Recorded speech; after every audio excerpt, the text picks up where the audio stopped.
balita. Nirespondihan ng UNTV News and Rescue Team ang isang aksidente sa Tarlac kaninang tanghali. Ito ang balita ni Brian Lacanlale.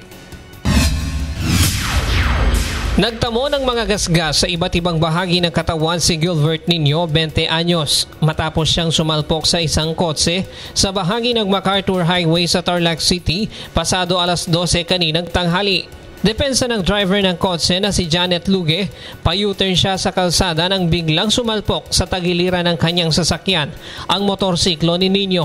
So mag-U-turn ako after ng pedestrian na yan. Mabagal lang ako. Sakto ang motor na yan, padating siya. Sobrang bilis, di siya nagminor. Pero ako mabagal lang. Nakasignal light ako, nakapasok na ako sa lane ko eh. Pero siya talagang wala siyang minor. Matapos bigyan ng paunang lunas ang mga sugat ni Nino ay inihatid na siya ng rescue team sa pinakamalapit na hospital. Ngunit maaaring maharap sa kaso si Nino dahil sa pagmamaneho ng walang helmet at walang lisensya. Mula dito sa Tarlac, Brian Lacanlale, UNTV News Worldwide.